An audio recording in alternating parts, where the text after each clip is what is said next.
Yeah, he's huge.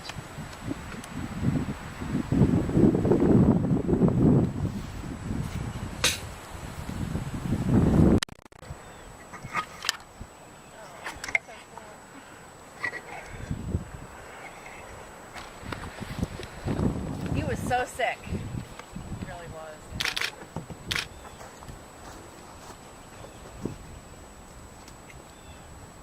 Now, what was wrong with him?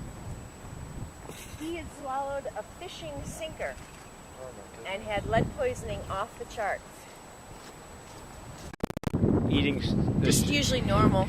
So there shouldn't be any lead in them at all. No, but this because it was inside his gizzard and he had just had it in him for so long.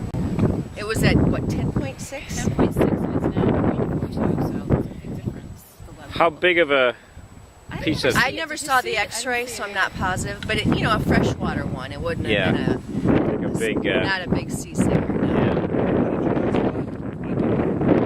Yeah. We got him in January, I think, the end of January. February 7th, because I was going to Muir the next day. February 7th. Yeah. Over in John's Pond. Over on James Circle, this woman called in that she had this swan just sitting In her yard. in her yard. Yeah. And so we went and we captured him and took him back to wildlife. He's been there for a month and a half. I mean, they didn't think he was going to make it They for a didn't, while. because they couldn't figure out how they were going to get The sinker out of his gizzard. without operating. That would have been really dangerous. Yeah. But So now in the gizzard, that would be somewhere off the stomach. I'm not. It has something to do with digestion. Because like don't birds eat like gravel or something Yes, to help? and that helps them. They eat the gravel to help them with it.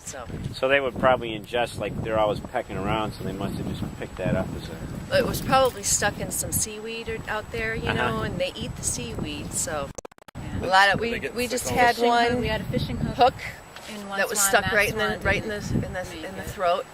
We get a lot of seagulls stuck with yeah, fishing hooks. Fishing line wrapped around their legs sometimes too. More fishing hooks than actual sinkers. Yeah. Yeah, this was I think the first sinker I've heard of. Yeah. So the lead just kind of keeps dissolving into the bloodstream. Yeah. It'd be nice if they could find an alternative to lead sinkers.